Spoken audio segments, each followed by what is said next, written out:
Let's move on to the Washington team that needs to change their name and all of the things that are going on with them as of right now. So apparently, the pressure is now on. You've got minority owners who are looking to sell.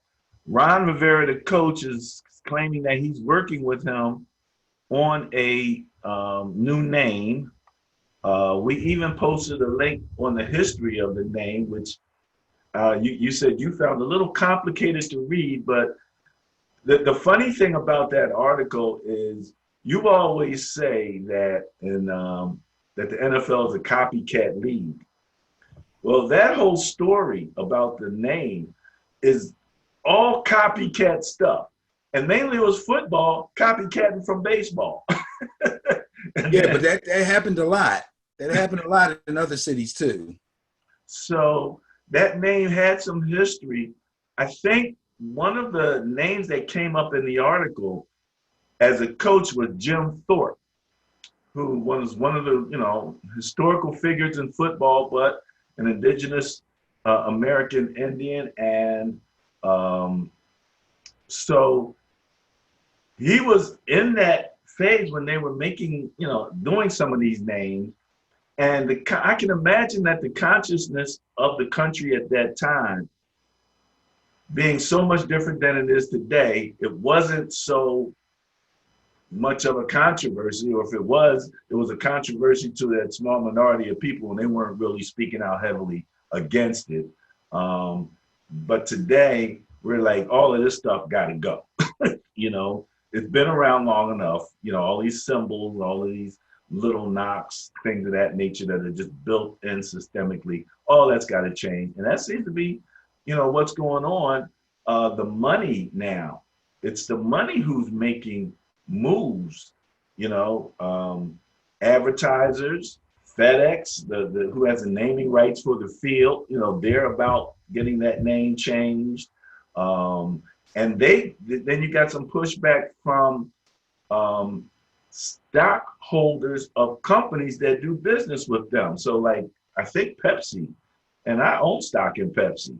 So, when your shareholders are coming at the company and saying, you can't be doing business with these guys if they're going to act like this. You know what I mean? So that movement is going well beyond us and our little piece that we've been putting out for well over, how long has it been, a year at least? It's been more than a year. I believe it's been at least the last 2 years we've been calling them the Washington team that needs to change their name. And we did have a show where we kind of talked about it and tried to make it clear, even when it didn't seem to be a big deal nationally, that pretty much year after year after year, I can't say exactly when it started, but year after year after year, and it's been multiple years, there have been some Native Americans who have protested outside of the stadium and contacted the owner about changing the team's name.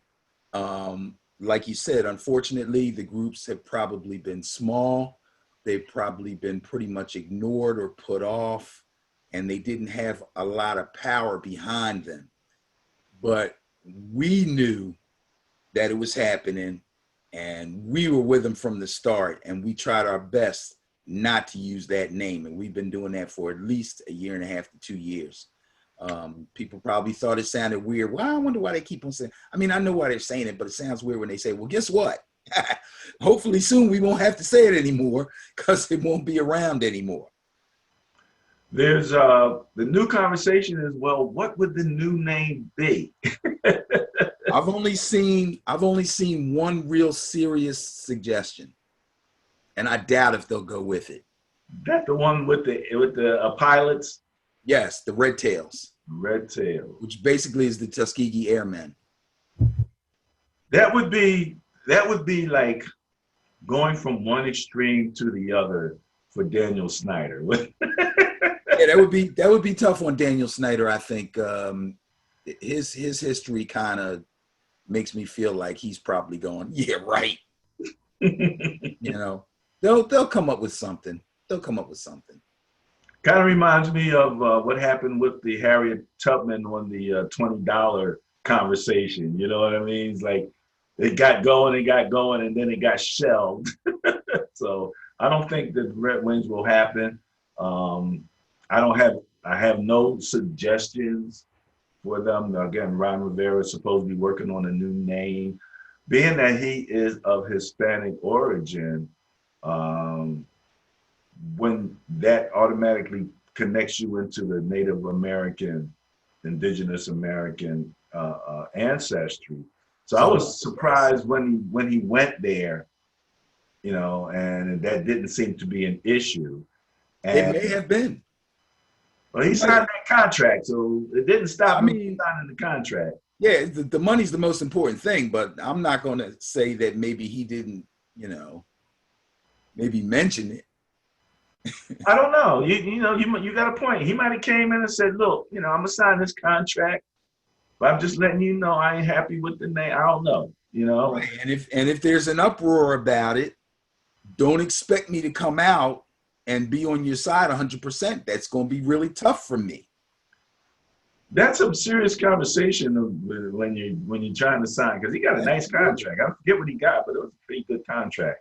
But in any event, I had posted a couple times again, you know, with all of the different athletes and sports figures who are speaking out, hadn't heard much from the players of the Washington team that needs to change their name. So, you know, I'm always listening for that. Even though some of them did talk about kneeling and things of that nature, they hadn't necessarily grabbed hold to that particular cause on the player level, you know. So okay, you know, it is what it is. You know, it's like just waiting for Dak to speak out relative to the whole Black Lives Matter situation, relative to even his owner and that the stand that he took initially. So they went through a little thing last year too. It took the president sticking his nose in for the Cowboys owner to go ahead and link arms and take a knee just to say to the president, you can't be doing that. But relative to the original Kaepernick reason and conversation, he wasn't, the owner of the Cowboys wasn't on board either. So, all right.